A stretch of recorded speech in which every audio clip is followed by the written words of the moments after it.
kalau kita baru jualan roti yang beli siapa? Nggak ada kan? Nggak ada. Yang makan lele saya. Kan sekarang saingan roti bakery banyak. Ya. Gimana caranya untuk bisa diferensiasi, membuat diri berbeda? Milk bun ini kenapa terkenal sih? Apa sih yang spesial dari milk bun ini?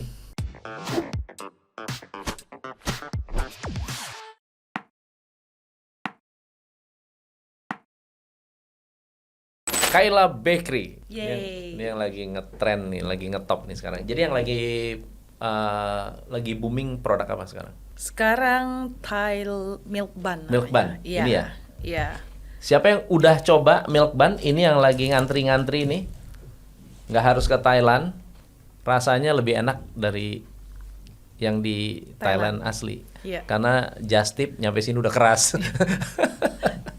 Udah keras, udah nggak enak. Iya, udah keras, udah nggak enak. Oke, Leni, cerita dulu dong. Leni itu siapa?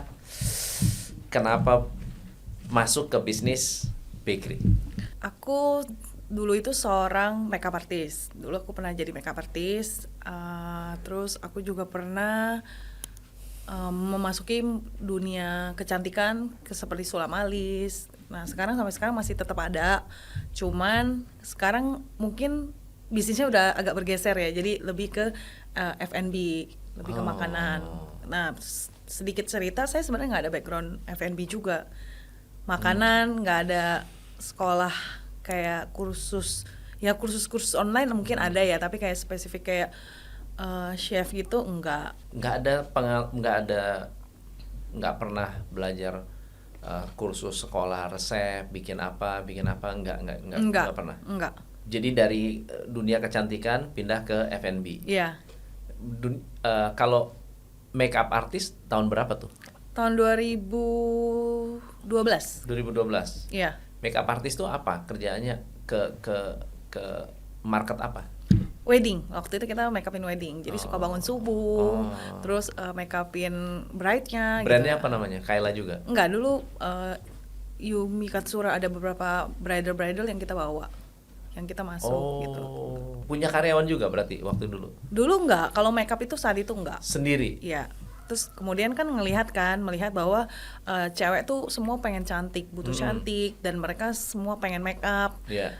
Dari dulu kan cewek sampai sekarang maunya selalu cantik, mau all out, dan standarisasi cewek tuh semua harus ya cakep lah ya kan, apalagi zaman sekarang sosial media. Jadi waktu itu aku pindah jadi sulam karena ngelihat alis orang tuh kalau nggak bagus kita gerah gitu.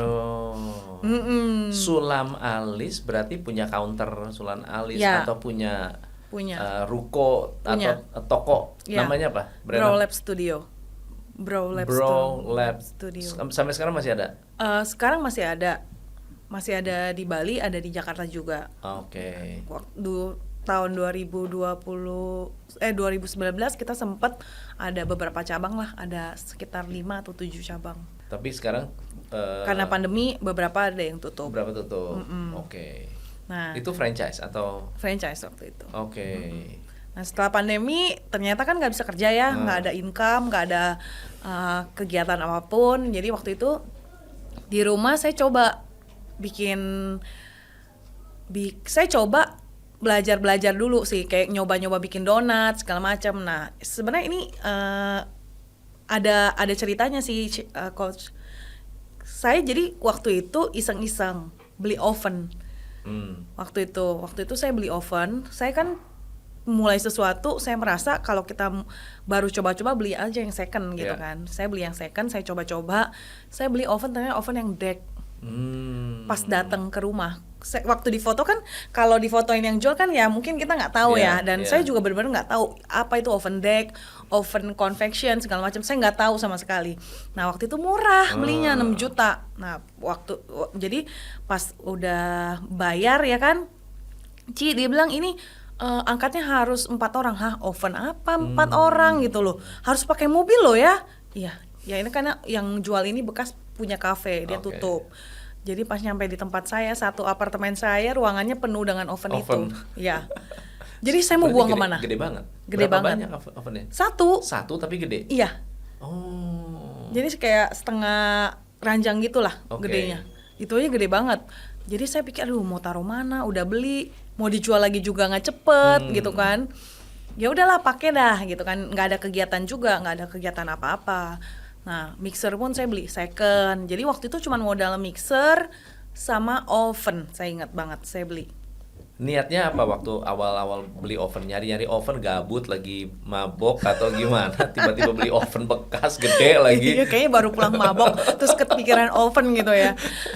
Idenya dari mana? Idenya memang anak tuh suka makan roti. Oke. Suka makan roti. Dan aku juga suka makan roti. Jadi dulu tuh cuman pengen makan roti bretok. Gak mau yang lain. Ya. Gak mau coba-coba juga. Bukan Oh. tipe yang suka nyoba-nyoba karena udah tahu kita favoritnya itu. Kayak yang brand lain tuh kayak makan ya B aja gitu. Oke. Nah, abis itu anak suka makan, jadi kita bikin dong, berusaha nih jadi mama-mama yang baik di rumah, bikin roti pertama bikin bantet, nggak bisa, nggak Ya. jadi. Ada salah di ovennya lah, ada di Intinya mau bikin timingnya roti lah. untuk sendiri lah ya. Untuk sendiri, Awalnya. untuk sendiri makan dulu. Cuman memang saya punya mimpi waktu saya di SMA di Bangka, saya pernah ngomong nyeletuk, enak ya kayak punya toko bakery. Itu ya. Iya. Itu law of attraction tuh. Ya. Iya, mimpi yang Dilupakan iya ya. dilupakan. Jadi cuman ngomong sekilas, setelah itu lupa. Cuman memang suka di Bangka juga waktu sekolah di sana suka makan roti. Jadi sukalah hampir tiap hari aku makan roti. Beli roti waktu itu. Nah, jadi nggak kepikiran juga ya mau punya roti, bakery segala macam. Saya belum pernah memikirkan itu sebelum saya memulai ini. Oke, Gitu. oke. Teman-teman, beliau ini adalah founder dari Kaila Bakery. Kalau ke Gading Serpong, terkenal sekali dengan roti ayam bakso. Iya, roti bakso ayam. Roti bakso ayam. Ini saya kalau ke sana ya, datang harus nunggu pokoknya. Harus antri nunggu. Bentar ya, ini udah habis. Iya. Masa sih kamu nggak ada stok? Sampai kita kan datang ke sana, ada yang ngomel-ngomel. Masa sih kamu sampai nggak ada stok? Ya Bu, ini stok yang baru jadi, belum nggak lama keluar gitu, baru. Tapi fresh terus tuh, Iya. fresh terus. Nah ini Kaila Bakery ini menjadi kontestan Juragan Zaman Now dan konsep bisnis model, produk, bisnis ownernya itu dinilai sangat bagus oleh panelis. Panelisnya waktu itu ada Pak Reno Barak, Irwan Musri, Pak Rex Marindo, Sebastian Togelang ya. Sebastian. Ada ini nggak sih? Anindita Ya, ada juga kan? Anindita. Anindita Makas juga ada di situ. Dan akhirnya sebagian sahamnya dijual, bukan dijual sih, itu investasi itu investasi ya, otomatis harus berbagi. Dan ternyata sejak Juragan Zaman Now gimana, berkembang nggak? Berkembang, lebih impact, Banyak yang dampaknya ya? tahu, banyak yang pengen coba, dan semua orang lebih tahu walaupun kita bukannya agak di dalam ya. Iya.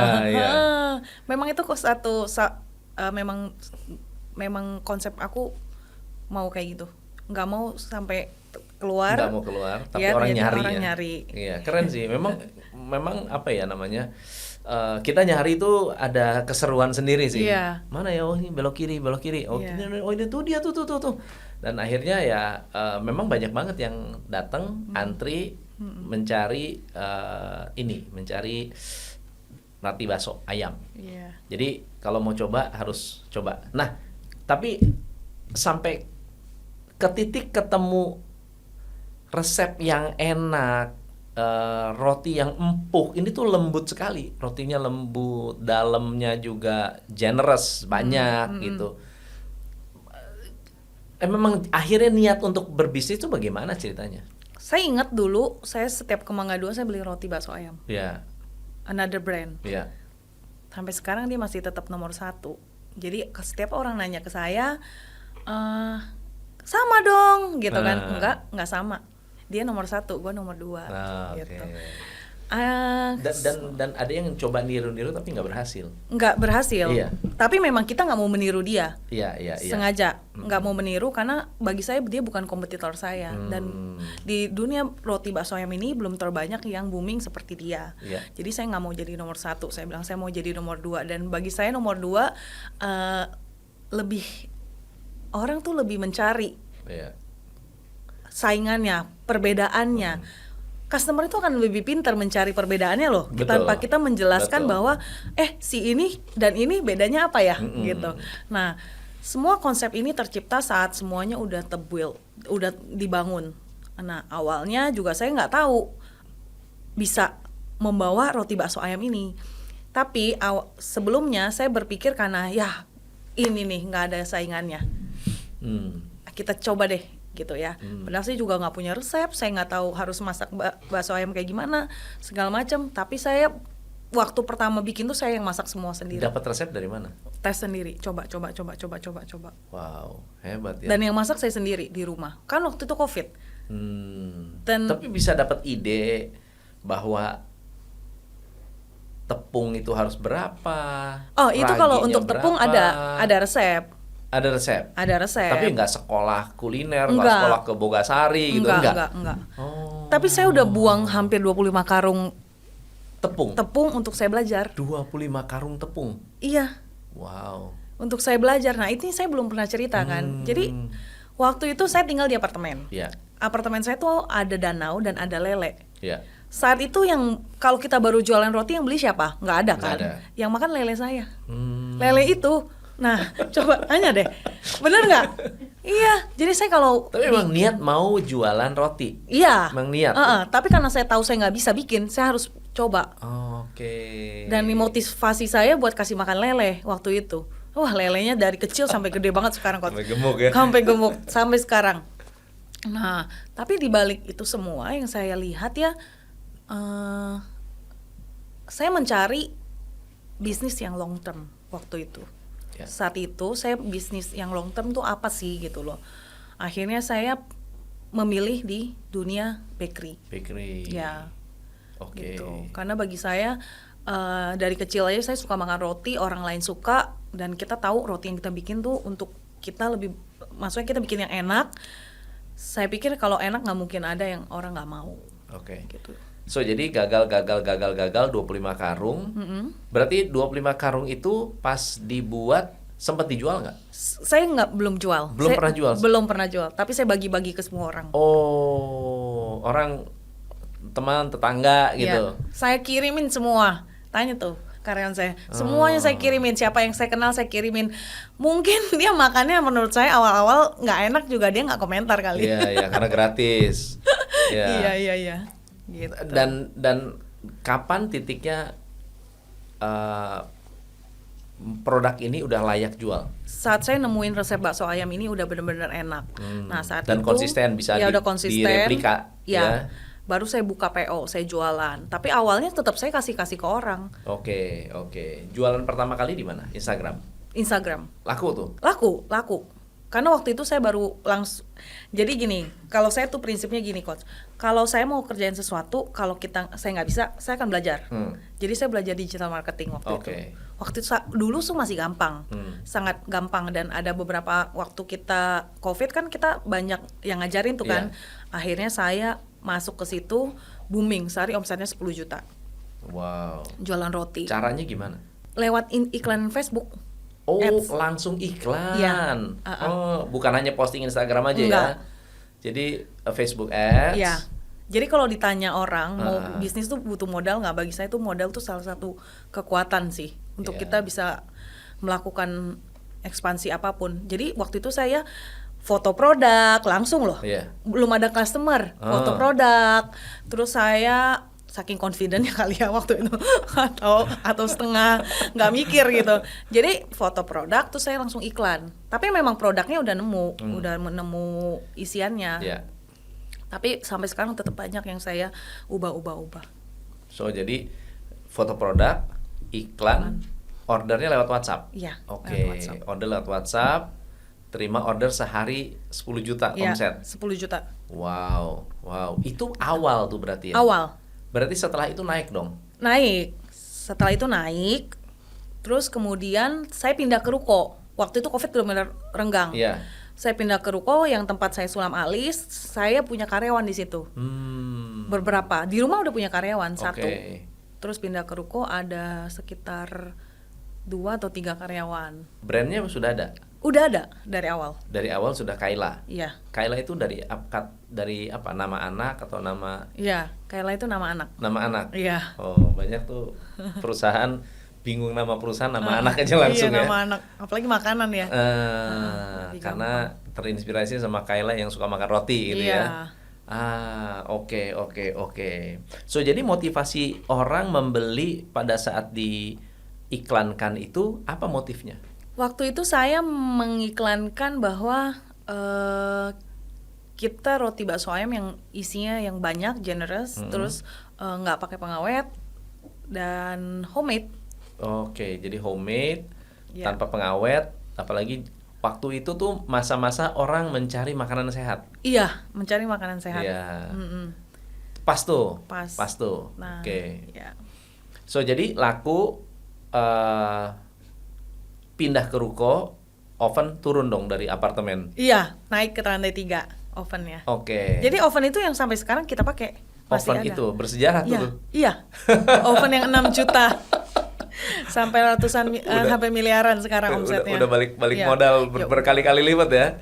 Oke. So jadi pada saat ruko itu masuk, by the way rukonya di mana? Apartemen dan ruko berapa jauh sih tempatnya? Paling 3 menit. Oh, 3 4 menit lah. Jadi produksi tetap di apartemen. Di rumah.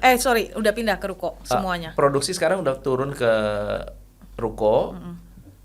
Berarti langsung bisa, makanya fresh terus tadi ya. Iya, Bisa kalau udah jadi online. udah langsung bisa diinikan ya. Tapi tetap waktu itu kan online. Kita nggak bisa jual ready stock. Oke. Itu ada struggle-nya juga di situ. Oke. Kegagalan yang terbesar yang sempat bikin Leni mau nyerah ada nggak? Ada. Waktu terakhir mau selesai pandemi, orang udah nggak mau makan roti yang PO. Jadi waktu itu saya omsetnya jatuhnya lumayan banyak. Sebulan pernah saya baru lihat data minggu lalu 14 juta kalau nggak salah. Saya juga kaget. Nah, waktu itu saya udah mikir, wah kalau kita tetap bertahan kayak gini, nggak akan ada orang mau makan roti nunggu PO, terus dia datang jauh-jauh, udah pengen makan harus nunggu. Mereka mendingan nggak makan sih. Iya. Kalau saya juga mendingan saya nggak makan daripada harus ditunggu gitu. Jadi saya mengikuti perkembangan. Terpaksa saya harus buka toko dan saya bikin konsepnya sendiri lagi baru dari awal sampai sekarang. Kalau produk dari Kayla ini apa aja sih? Produk kita tuh banyak. Thailand Milk Bun tuh sekarang lagi viral. Penjualan kita lagi naik-naiknya karena itu. Terus ada roti mochi, ada lapis Surabaya, bolu gulung, ada chiffon mini. Banyak juga ya. Banyak. Nah, itu yang memproduksi siapa? Semua karyawan. Karyawan. Ya. Oh, mereka tahu resepnya apa? Gimana sih cara ngaturnya supaya nggak dicuri resepnya? Jadi dari awal saya bikin bisnis, saya selalu mikir long term. Saya selalu bikin apa yang bisa saya keep untuk jangka panjang. Jadi saat itu resep semua saya pisahin tempatnya. Jadi either yang produksi dan yang nimbang mereka nggak akan saling tahu. Oke, itu nggak di satu tempat berarti? Nggak di satu tempat. Tepung waktu itu masih di rumah saya. Semua tepung dari rumah saya. Resep yang berpremix di rumah. Oke. Gitu. Jadi sampai sekarang nggak ada yang tahu. Terpisah karena mereka. Oke, di rumah nimbang sama nyampur. Iya. Berarti antara tepung dan apa namanya dan ragi segala macam itu jadi satu. Lebih ke tepung-tepungan sih. Tepung-tepungan saja. Oh. Karena tepung itu nggak cuma satu macam, bisa ada apanya. Oh gitu. Apanya, iya. Gitu. Jadi nggak cuma segitiga biru udah selesai nggak gitu. cakra doang, enggak. Oke. Gitu. Saya juga nggak tahu saya bisa sampai memikirkan kayak gitu gimana caranya dengan saya background nggak punya pendidikan seperti itu ya. Ya mungkin kalau Tuhan mau ngasih kita apapun, kita bisa lakuin apapun sih. Wow, keren ya. So jadi di rumah menimbang, di kantor udah tinggal ngaduk, Ya, ngadon sama memproses ya. ya, Proses manggang. ya. Oke. Sampai sekarang juga masih sama. Jadi bikin dagingnya ini di tempat yang sekarang, bakerynya di tempat yang sekarang beda. Jadi Oh. jadi beda tempatnya. Mereka nggak akan ketemu. Oke. Jadi Gitu. kalaupun mereka tahu, mereka cuma tahu proses manggangnya saja. Iya. Ya, tapi nggak tahu Atau campuran yang atau lainnya. campuran lainnya. Ya. Termasuk cake. Kan ada lapis Surabaya. Kalau lapis Surabaya cake itu gampang ditemukan resepnya. Kalau saya sih nggak khawatir bahwa mereka bisa ngikutin resep saya. Siapapun bisa ambil resep itu. Tapi ya bagi saya, selama saya buka Kayla Bakery sampai sekarang, resepnya tuh selalu berubah-berubah.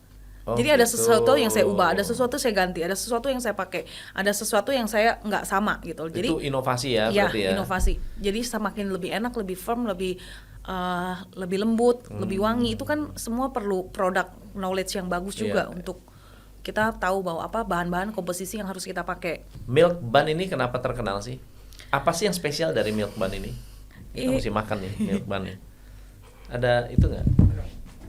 Ada sendok. Ya, kebetulan di Ada sini sendok jamnya sudah jam buka Jam puasa. puasa. Udah boleh Kita kita makan makan. ya? Coba. Apa yang spesial dari milk bun? Rotinya tuh lembut, terus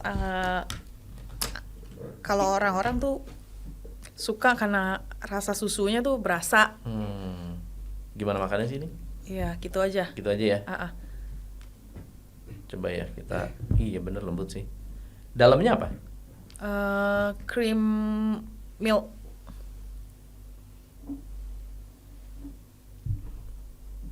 Ini gimana susu? Ini atasnya susu juga ya? Iya, Tapi susu bubuk ya? iya, sebubuk. Terus makan, udah ketemu isiannya belum? Udah. Udah. Iya.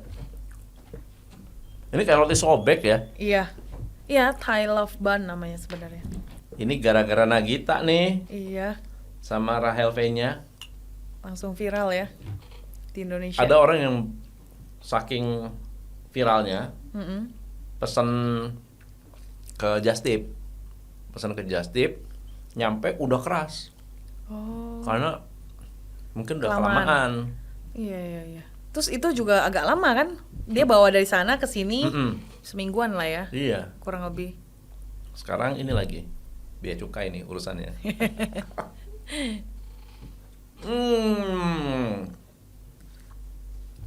Ini semua bikin sendiri. Iya, Krim bikin sendiri. iya. Wow.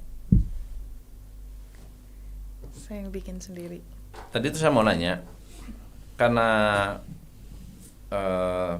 milk bun ini kan trendy, maksudnya sesuatu yang baru, dan kebanyakan kalau bisnis ngelihat satu tren baru, saat sedang tren susah untuk diikuti karena nggak tahu resep. Iya. Sekarang ini masuk saat sedang tren, cepat banget keluarnya. Gimana proses R&D-nya bisa ketemu rasanya yang mungkin bisa lebih enak lagi dari milk bun yang Iya. aslinya? Jadi sebelum dia viral itu, seminggu sebelum viral, saya dari Thailand. Oke. Kalau nggak salah saya ingat Februari, Januarinya saya dari Thailand. Dan saya setiap hari datang ke situ buat makan dessertnya, Coach. Bayangin. Waktu itu yang di-review mungkin ininya Thailand kan, tapi makan juga Tapi di di sana. saat waktu itu Makan. sudah viral berarti kan? Ya nggak so-so lah, not Oh, really jadi viral. masih belum. Ya, karena dia Tapi kok bisa dessertnya. masuk ke ini sekali? Maksudnya kau bisa tahu bahwa itu akan viral gitu gimana? Enggak, kita udah datang ke restorannya. Jadi Emang enak. makan dessertnya nih. Iya. Jadi kita coba yang lain-lain juga kan. Nah, besok lagi saya datang lagi ke After You. Makan dessert itu lagi. Jadi seminggu saya ke Thailand 3 kali saya ke situ. Oke. Makan, tapi nggak setiap hari saya makan ini, tapi saya lebih prefer ke dessertnya karena memang beda banget. Belum ada yang bisa sama kayak dia. Nah, pas pulang, wah, kok bisa rame? viral, kok bisa rame gitu kan. Ya kalau saya R&D produk biasa rata-rata saya di rumah. Hmm. Saya lebih suka di rumah karena lebih nyaman kan, nggak ada yang ganggu, nggak ada yang recokin. Saya bisa tahu suhunya berapa, waktunya berapa lama, bahkan komposisi timbangannya berapapun saya bisa cari di rumah. Berapa gulanya berapa, manisnya berapa. Saya nggak suka manis ya, kalau misalnya orang yang makan manis kurangin dikit, masih kurang manis nih gitu. Tapi memang rata-rata kalau soal manis lebih ngikutin seleranya saya sendiri sih, karena saya sendiri nggak suka manis. Nggak suka manis, ya. Gitu. Jadi dicoba, tes, berhasil. Saya bikin 2 kali, abis itu berhasil. Oh gitu. Berarti nggak terlalu susah ya niru ini ya? Enggak. Harusnya ya. Banyak gak sih yang memproduksi milk bun juga di Indonesia? Saat ini banyak. Banyak. Ya masyarakat 62 sih banyak yang kreatif juga. Oh hebat juga ya. Hebat jago juga ya. Bikin kayak gini mah cepet. Gitu. Kayak Krombol ini waktu kemarin juga sempat viral kan. Nah itu juga booming banget. Nah akhirnya ditimpa sama ini, hilang kan dia. Iya. Ya Krombol ini udah nggak antri lagi lah sekarang. Udah enggak. Sekarang udah ready stock. Iya. Sampai berlimpah. Iya, sampai mau bingung mau makan mana yang enak. So jadi sejak milk bun ini, berapa banyak penjualan milk bun per day on average gara-gara booming, gara-gara viral? Kalau sekarang sehari itu kita bisa 200 sampai 250. 250? Iya. Wow. Banyak itu loh. Banyak. Oke. Tadi packagingnya kan nggak seperti ini, Coach. Lebih bagus. Terus karena permintaan packagingnya udah nggak dapat, jadi saya ganti ke sini. Oke, ini emergency lah ya. Iya, emergency. Karena kita sebagai pebisnis harus tahu harus agile, gimana. Harus agile. Iya, setuju. So, kalau dari produk yang ada sekarang yang kalau di ranking nomor 1 masih bakso ayam.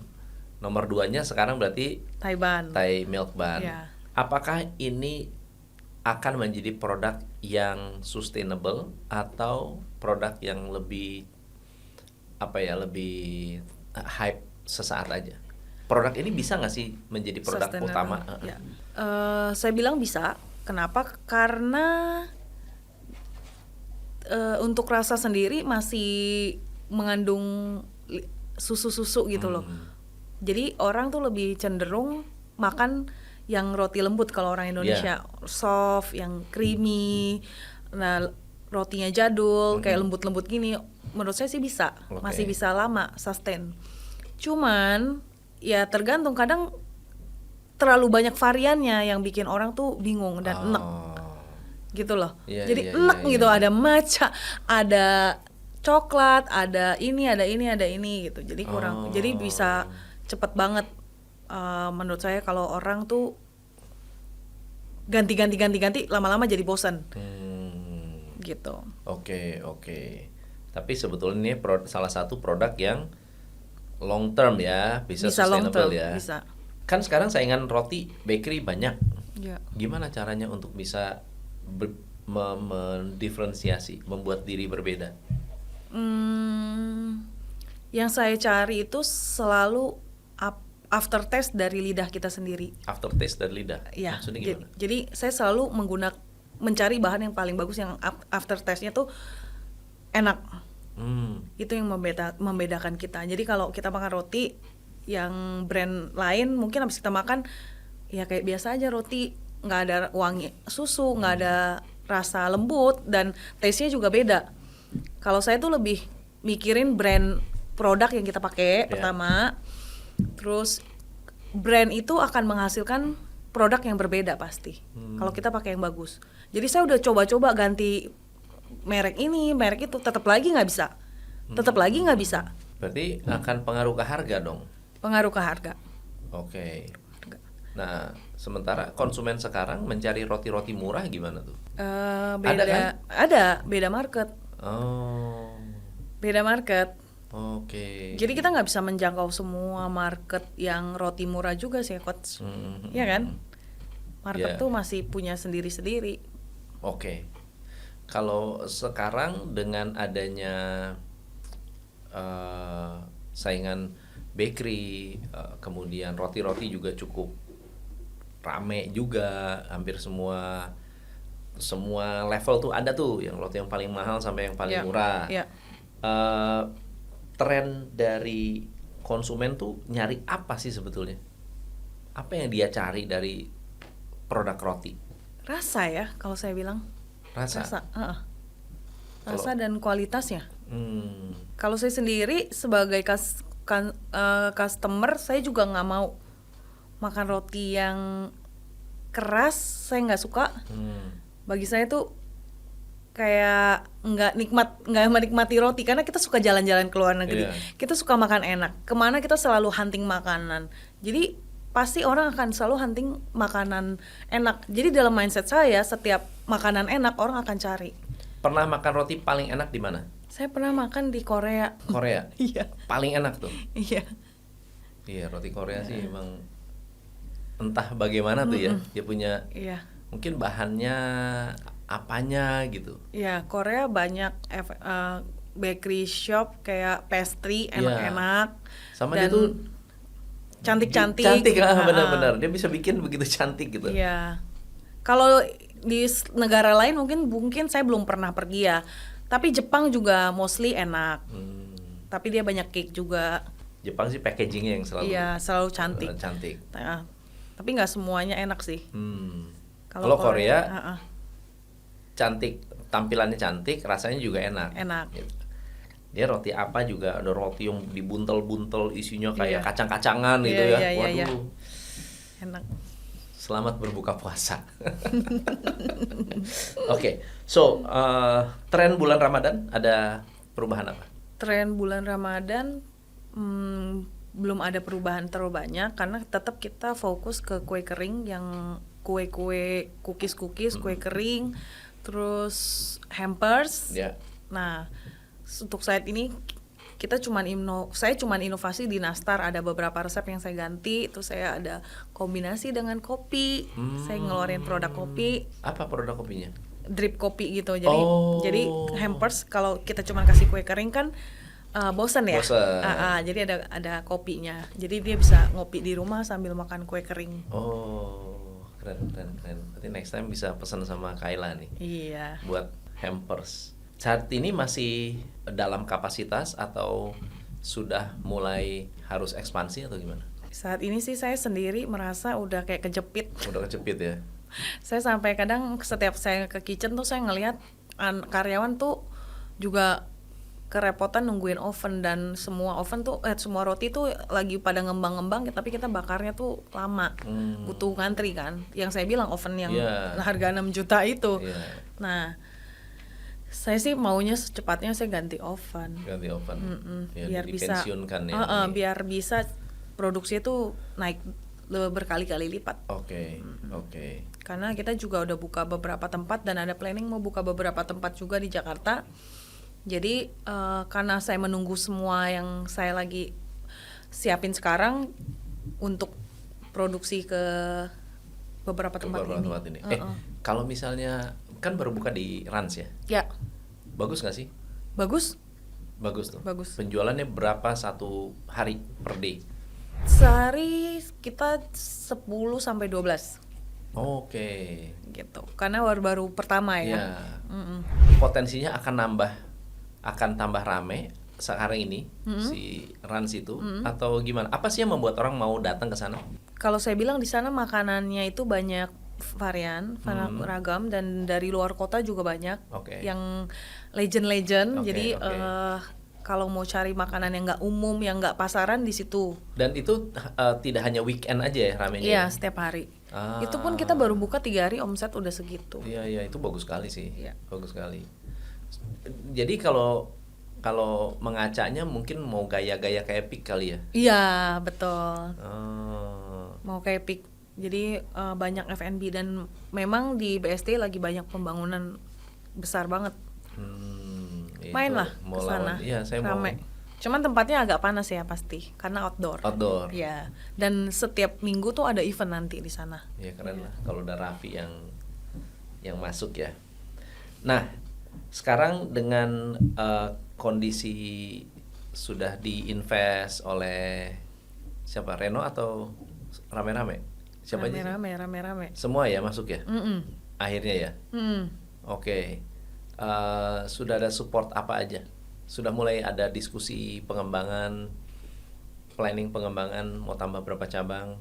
Sebenarnya plan-nya itu kurang lebih mengikuti kita ya, Iya. maunya cepat atau kita mau lambat atau kita mau nggak terlalu buru-buru gitu.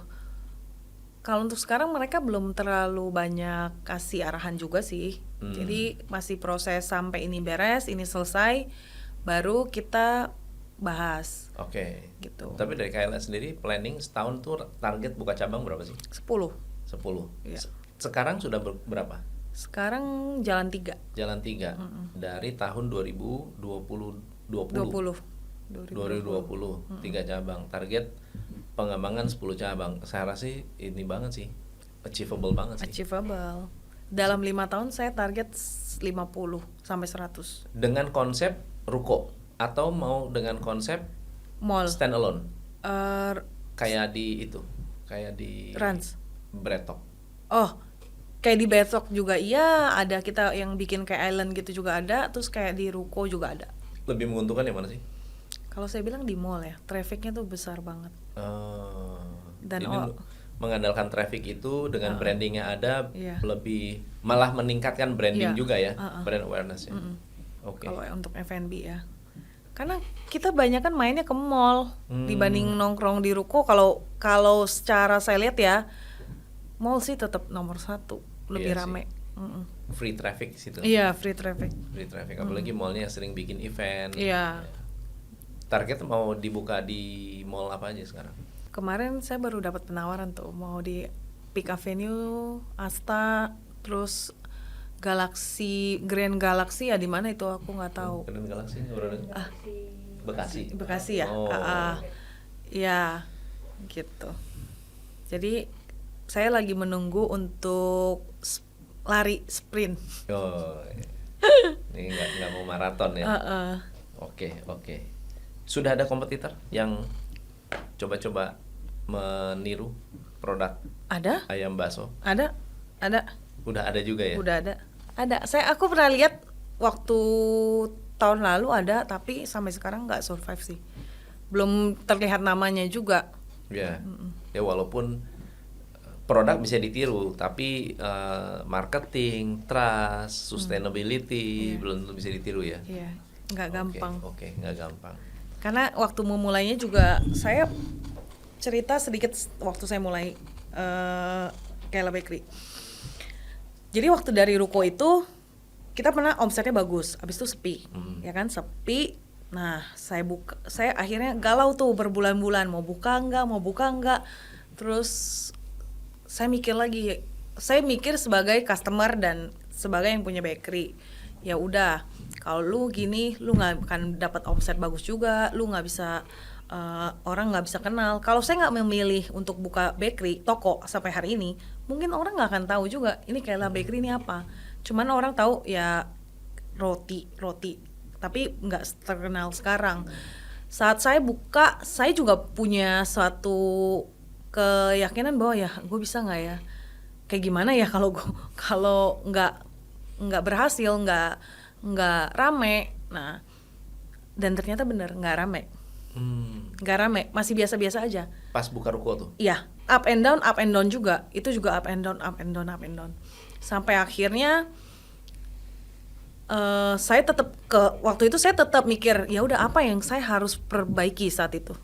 Saya perbaiki di timnya, saya perbaiki di tim internal sosmed saya juga, terus produksi, terus yang tim lebih berpengaruh tuh kayak headnya lah, kayak manajer saya lah.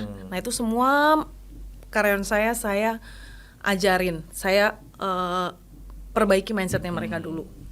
Bahwa saya ya baru selesai belajar kan NLP, nah semua saya ajarin tuh ke mereka, saya kasih tahu, saya bikin bahwa identitasnya siapa, segala macam, dan mereka siapa di sini. Saya build, saya ganti mindsetnya. Sekarang semua udah jalan. Bahkan orang produksi pun juga saya udah nggak susah-susah coach buat jagain. Lu gini. Mereka udah tahu goalnya mereka apa. Tuh saya udah kasih tahu saya maunya apa. Yang diajarin apa sih? Yang diangkat apa supaya mindsetnya berubah? Gimana hidup lebih baik, karena biasanya mereka merasa hidup mereka tuh paling buruk. Oh. Karena kita mencari SDM itu kan bukan SDM yang terpilih Iya. atau selektif banget, ya kan coach?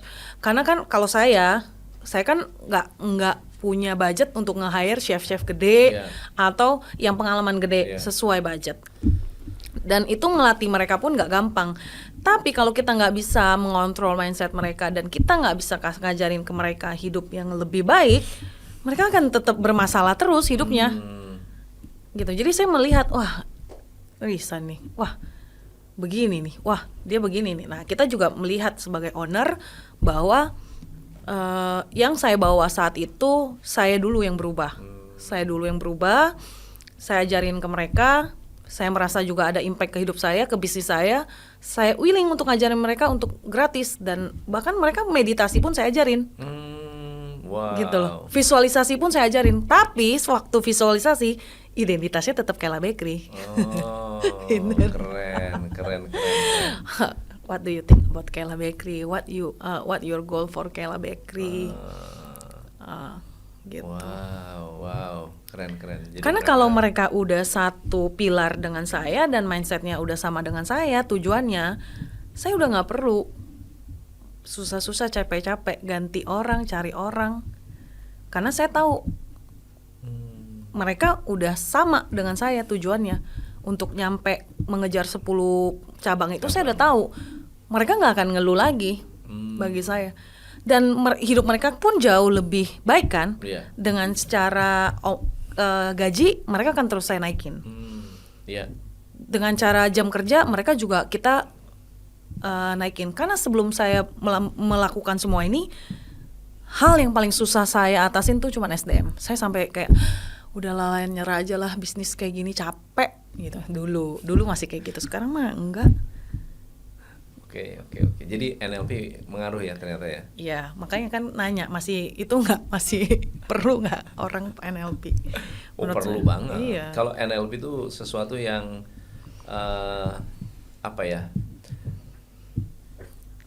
disebutnya manual of the brain. Iya. It's the manual of the brain.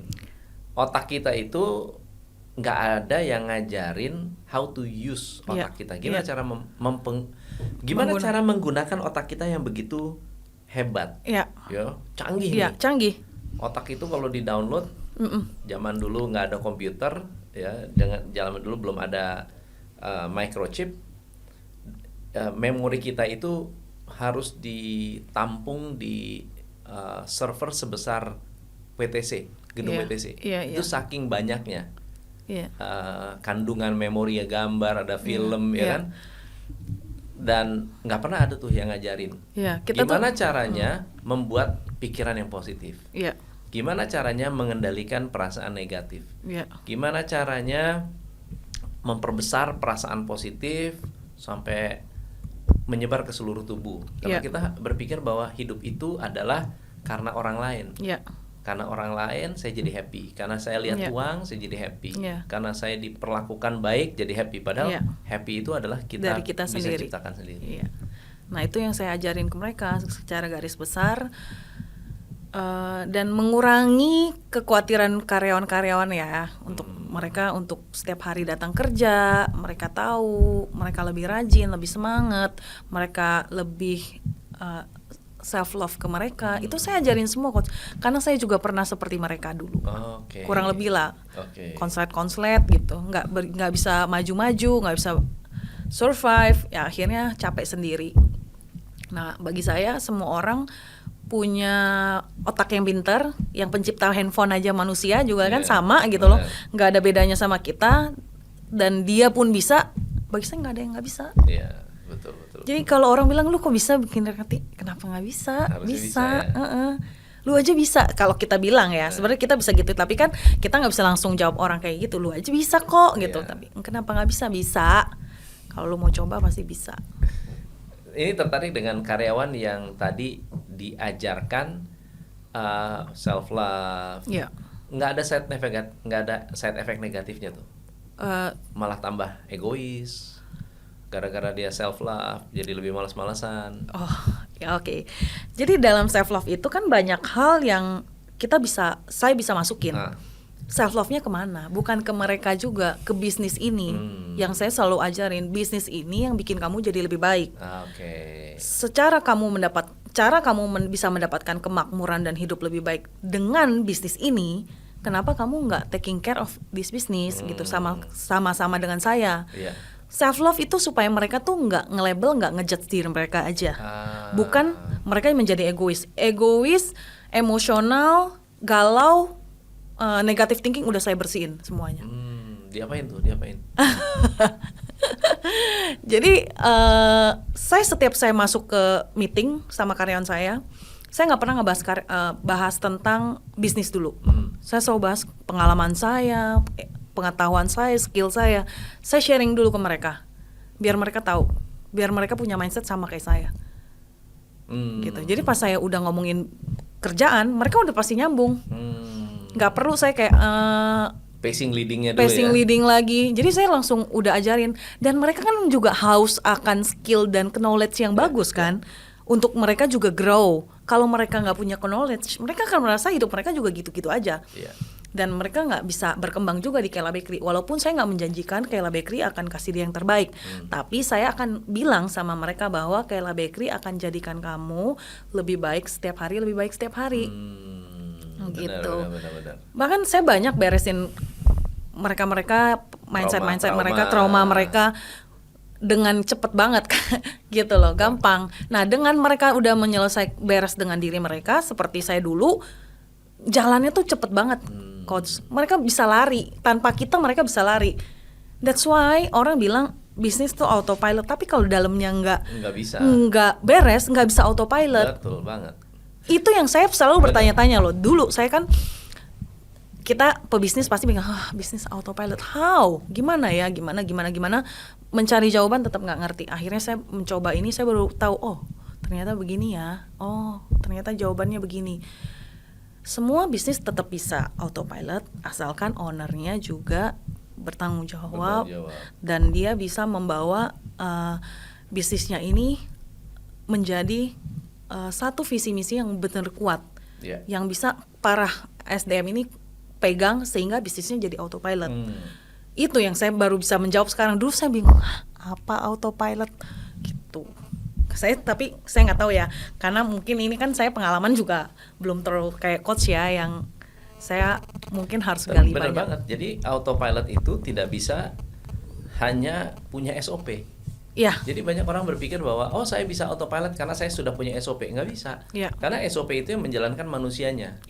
Justru kalau manusianya belum beres, SOP-nya nggak bakal dijalankan. Makanya di TCI itu kita ada formula. Jadi autopilot itu kita coaching ya. Kalau coaching itu kita start dari discovery. Discovery itu kita kenali ownernya itu siapa, maunya apa, blueprintnya bagaimana, harapan mimpinya seperti apa. Lalu ada I itu shifting identity. Kalau identitasnya tidak berubah, misalnya contohnya, saya seorang karyawan, tapi identity saya masih anak SMA, lulus SMA nih, masih sekolah, berarti saya keluar menjadi pegawai, identitas saya harus jadi seorang karyawan. Nggak bisa tuh, saya kerja identitasnya masih pelajar.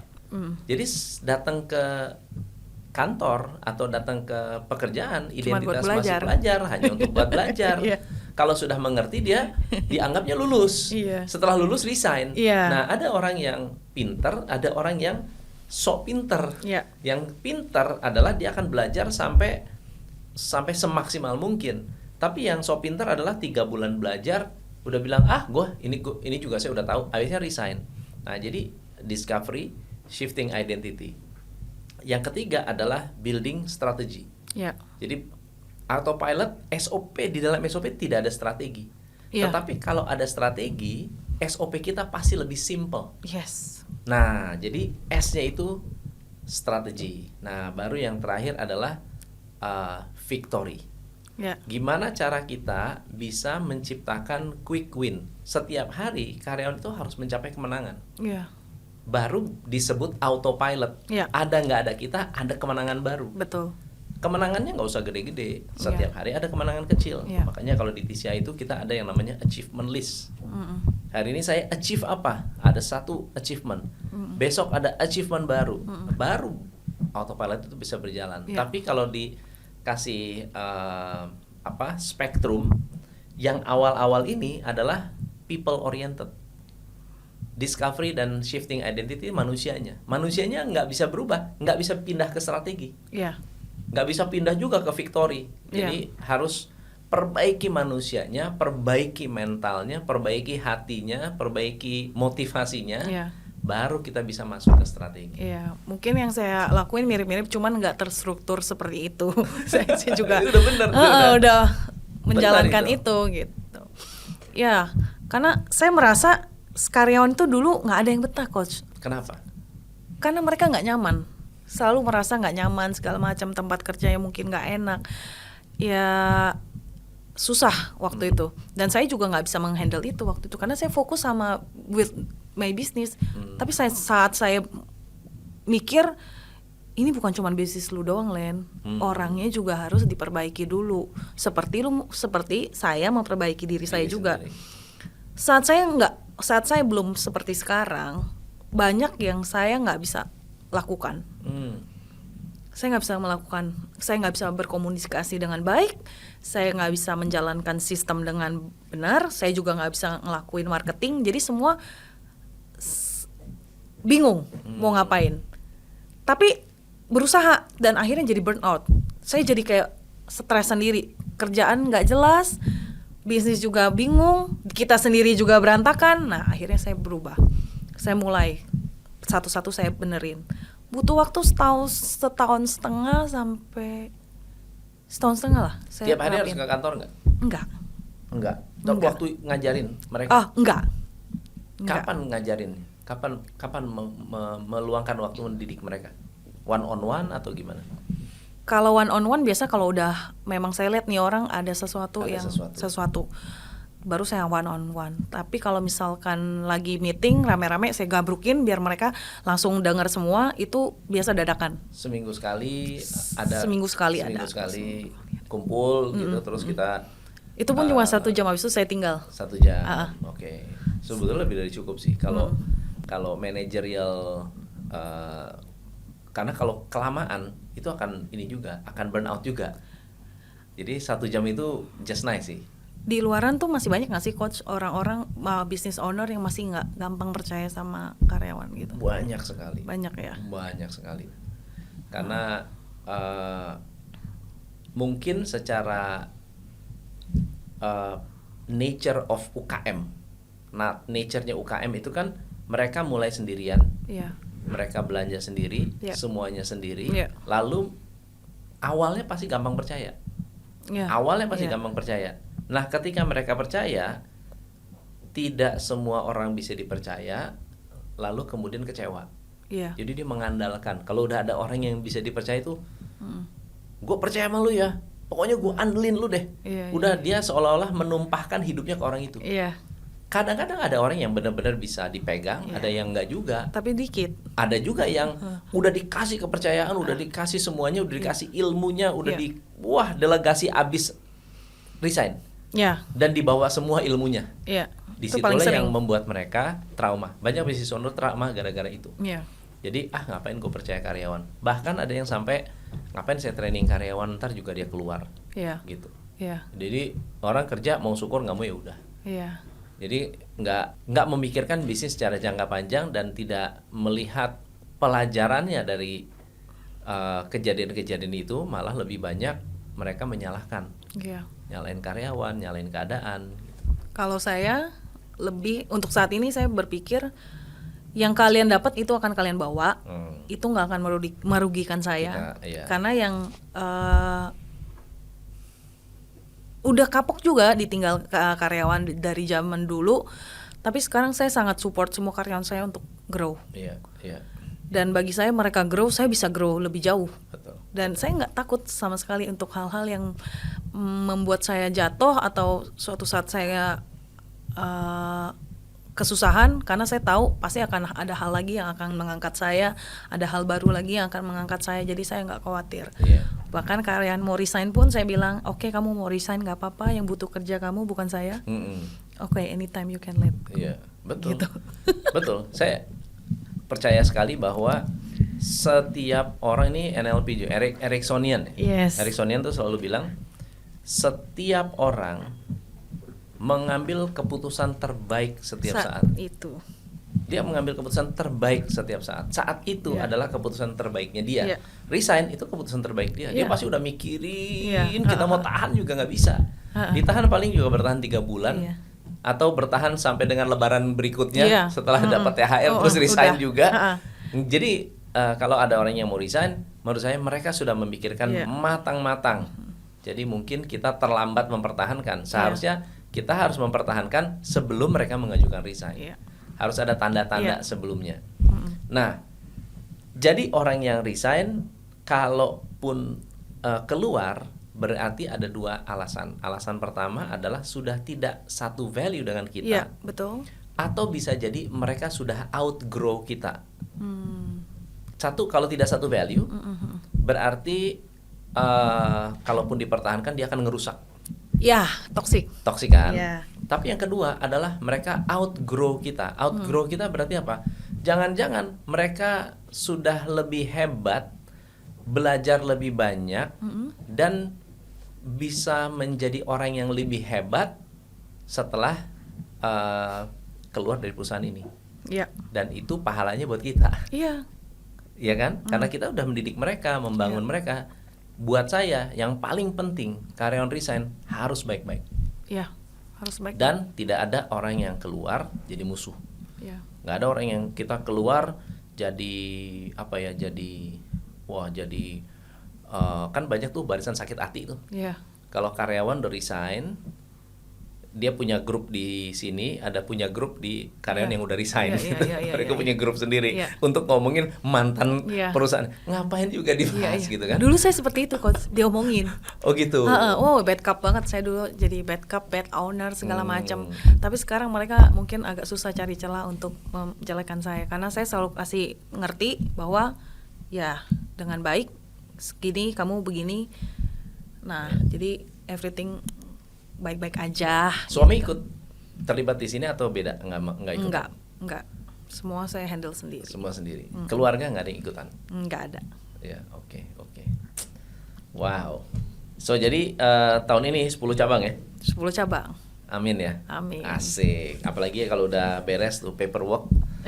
Paperwork beres. Tinggal lanjut.